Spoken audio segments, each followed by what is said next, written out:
আপনারা অবগত আছেন জননেত্রী কৃষক বন্ধু মাননীয় প্রধানমন্ত্রী শেখ হাসিনা কৃষি ও প্রাণী সম্পদ উন্নয়নে একের পর এক প্রকল্প হাতে নিচ্ছেন। সেই প্রকল্পের আওতায় কৃষক ও কৃষি প্রাণী সম্পদের উন্নয়নও হচ্ছে আগের তুলনায় অনেক বেশি।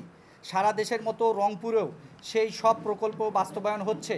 সেই সব প্রকল্প বাস্তবায়নে উপজেলা প্রাণী সম্পদ কর্মকর্তা মোহাম্মদ রহমত আলী আর্থিক ব্যবস্থাপনায় দুর্নীতি করে অর্থ লোপাট করছে দীর্ঘদিন ধরে, যা খামারিদের ব্যাপক ক্ষোভ সৃষ্টি করেছে।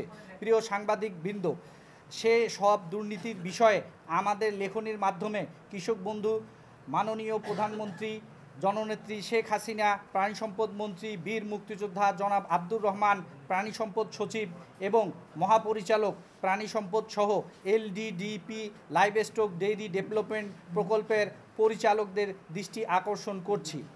রংপুর সদর উপজেলায় ৩৯টি পিজি অর্থাৎ প্রডিউসার গ্রুপ গঠন করা হয়। প্রতিটি গ্রুপে ৪০ জন করে খামারি সদস্য পিজি প্রডিউসার গ্রুপ গঠিত হয়।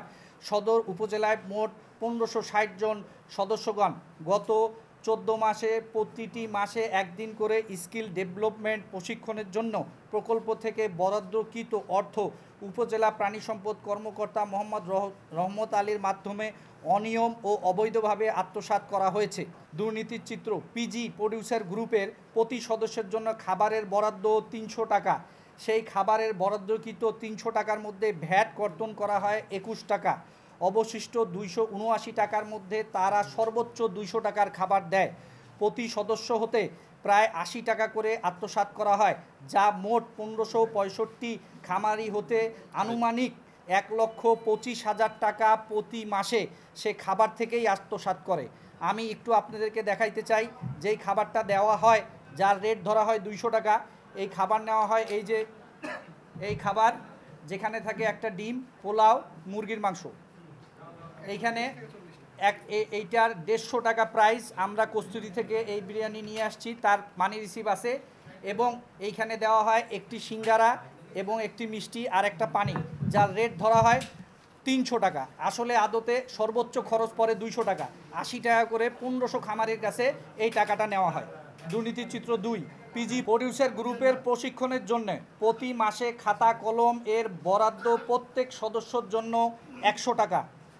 খরচ করা হয় প্রতি সদস্য ৩০০ টাকা। দুর্নীতির মাধ্যমে আনুমানিক ১,১০,০০০ টাকা উপজেলা প্রাণী সম্পদ কর্মকর্তা রহমত আলী আত্মসাৎ করে। আসলে আমাদের খাতা কলমের জন্য বরাদ্দ থাকে ১০০ টাকা, কিন্তু দেওয়া হয় এই যে একটি কলম ৫ টাকা, এটি ১০ টাকা, এবং এর ভিতরে যেই খাতাটা থাকে এটা দেওয়া হয় ১০ টাকা, মোট ৩০ টাকা। ৭০ টাকা করে প্রতিটা খামারির কাছ থেকে কর্তন করা হয়, যেটা ১৪০০ প্রায় ১৫৬০ জন খামারি ৭০ টাকা করে গুণন দিলে ১,১০,০০০ টাকা শুধু খাতা কলমেই আত্মসাৎ করা হয়। ডেকোরেটর বাবদ, এই যে আমরা পিজি যারা ট্রেনিং করি, এর ডেকোরেটর বাবদ বরাদ্দ আছে সরকারিভাবে ২,০০০ টাকা। ভ্যাট কর্তন করে আসে ১৭০০ টাকা। প্রতিটা পিজি গ্রুপে উনি ৫০০ টাকা করে দেন, বাকি ১২০০ টাকা করে আত্মসাৎ করেন। এতে দেখা যায় ৫০ থেকে ৬০,০০০ টাকা প্রতি ট্রেনিংয়ে তিনি আত্মসাৎ করেন। সবচেয়ে হাস্যকর বিষয় হচ্ছে, আমাদের ইওলো সাহেব ২টা সামিয়ানা কিনছেন এবং যেখানে যেখানে ট্রেনিংয়ে যায় উনার সদস্য এলএসপি সদস্য এবং আমাদের খামারির দ্বারা ওই সামিয়ানাটা লাগিয়ে নেন। ওই সামিয়ানার ভাড়া হিসেবে উনি ১২০০ টাকা কর্তন করে নিজের পকেটে ঢোকান। বিবিধ খরচ বাবদ প্রতি মাসে প্রতি গ্রুপে ১,০০০ টাকা থাকলেও ২৯টি গ্রুপে এই পর্যন্ত ২৯,০০০ টাকা, অথচ অদ্যাবধি কোনো মাসে তা খরচ করা হয় নাই। উপজেলা প্রাণী সম্পদ কর্মকর্তা রহমত আলী উক্ত টাকা আত্মসাৎ করেন। প্রতি মাসে প্রশিক্ষণের জন্য প্রতিটি গ্রুপে কম বেশি ৫ জন সদস্য অনুপস্থিত থাকে।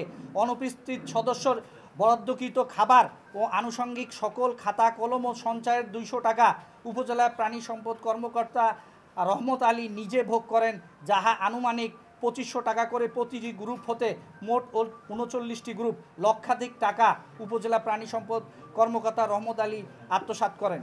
এছাড়াও নন পিজি যারা এই পিজির আওতায় না, নন পিজি যারা খামারি আছে, ৪০০ জন খামারির দেখা গেছে যে ২ দিনের প্রশিক্ষণে খাবারের জন্য প্রকল্প হতে বরাদ্দ ছিল ১,০০০ টাকা, অথচ 2 দিনের প্রশিক্ষণ বদলে 1 দিনের প্রশিক্ষণ দিয়ে প্রতি 300 টাকা করে খাবার দেওয়া হয়, বাকি সদস্য প্রতি 700 টাকা করে আনুমানিক 3 লক্ষ টাকা উপজেলা প্রাণী সম্পদ কর্মকর্তা রহমত আলী সাহেব আত্মসাৎ করেন।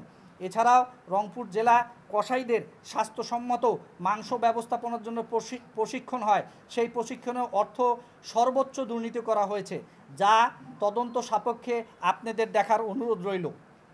বিগত সময়ে খামারিদের উপজেলা প্রাণী সম্পদ অফিস গেলে তাদের সাথে ভালো আচরণ করা হতো, কিন্তু বর্তমানে উপজেলা প্রাণী সম্পদ অফিসে গেলে খামারিদের সাথে অসাধারণ আচরণ করা হয়। উল্লেখিত দুর্নীতির বিষয়গুলো আমরা খামারিরা ডিএলও ও ডাইরেক্টর বিভাগীয় পরিচালককে কয়েক দফায় অবহিত করি। বিষয়গুলো অবহিত হওয়ার পরও কোনো সমস্যার সমাধান না হয় আমরা জাতির বিবেক হিসেবে আপনাদের সামনে তুলে ধরা হইল। বিষয়গুলো প্রিন্ট মিডিয়া ও ইলেকট্রিক মিডিয়ার মাধ্যমে তুলে ধরলে খামারিরা তাদের ন্যায্য অংশ পাবে। পাশাপাশি উপজেলা প্রাণী সম্পদ কর্মকর্তা রহমত আলী ও তার সাথে জড়িতদের দুর্নীতির তদন্ত করে তাদের শাস্তির ব্যবস্থা করার জন্য সংশ্লিষ্ট কর্তৃপক্ষের নিকট আকুল আবেদন জানাচ্ছি। যাই হোক, সর্বোপরি আমরা বিষয়টা হলো যে আপনারা দেখছেন দীর্ঘদিন যাবৎ আমাদেরকে চেনেন। আমরা এখানে পাঞ্জাবি পায়জামা পরে আসলেও কাজ করার চেষ্টা করি, সঠিক জিনিসটা দেওয়ার চেষ্টা করি। আমরা এখানে আরও একটা জিনিস দেখতেছি যে বিগত সময় যে খামারিদের যে মান মর্যাদা ছিল সেটাও কিন্তু তারা প্রতিহত করার চেষ্টা করতেছে।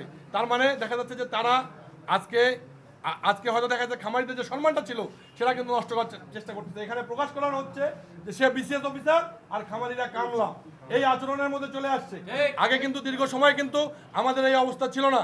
আমরা একটা সমন্বয় করে আমরা মনে করি যে প্রাণী সম্পদ কর্মকর্তা এবং খামারি উভয়ই একে অপরের পারস্পরিক একটা সম্পর্ক রেখে এই সেক্টরটাকে আগায় নিয়ে যাওয়া, এবং আমরা রংপুরে কিন্তু আগায় নিয়ে গেছি। আপনারা আমাদের বিভিন্ন সময় বিভিন্ন প্রোগ্রাম দেখেছেন, হাজার হাজার লোক আমাদের সাথে সম্মিলিতভাবে দেখেছেন। আজকে আমরা এই অবস্থার প্রতিহত করতে চাই এবং এটা এখন বাধ্য হয়েছি যে আজকে যেন এই ঘটনা, এই পরিস্থিতি সবার সামনে উন্মোচিত হোক। আপনারাও জানেন, আমরাও জানি কারা ঠিক কারা ব্যাঠিক, এবং আজকে রংপুরকে এগিয়ে নিয়ে যাওয়ার জন্য এটা সুরা হওয়া খুব প্রয়োজন। তাই আপনাদের প্রতি অনুরোধ যে আপনারা অনেক কষ্ট করছেন এই গরমের মধ্যে, আপনারা এই বিষয়টাকে সত্যিকার অর্থেই আপনারা জানবেন আমরা আগে কাউকে চোর বলতেছি না, আগে কাউকে দুর্নীতিবাজ বলতেছি না, কিন্তু আমরা যে ফিরিস্তি পেয়েছি তাতে বলতে হচ্ছে। এবং আমরাও চাই এই বিষয়গুলো আমাদের সাথে ঊর্ধ্বতন কর্মকর্তারা এই বিষয়ে তদন্ত করে আমাদের সকলের সামনে প্রকাশ করুক। আমরা এই পরিস্থিতিতে আসতে চাই নাই, আমরা চেয়েছি আমরা রংপুরে আগাগোড়াই আপনি দেখছেন এর আগে একবার আমরা শিল্পকলা একাডেমিতে পূর্ববর্তী যে সচিব ছিলেন তাকে খামারিরা সম্বর্ধনা দিছি, আমরা তাদেরকে সম্মান করে গেছি, কিন্তু এই সম্মান নষ্ট করছে তারা সম্মান নিতে জানে না। যাই হোক, সর্বোপরি আপনাদেরকে অনুরোধ করব যে আপনারা এটা তুলে ধরবেন। আমরা আশা করি যে আজকের এই সংবাদ সম্মেলনের মাধ্যমেই এটার অতি সত্বর সুরা হবে, আর যদি অতি সত্বর সুরা না হয় তাহলে রংপুর শহরের যত খামারি আছে আমরা সমস্ত খামারি এর প্রতিকার করার জন্য যা করতে হয় আমরা তাই করব। এই বলে আজকের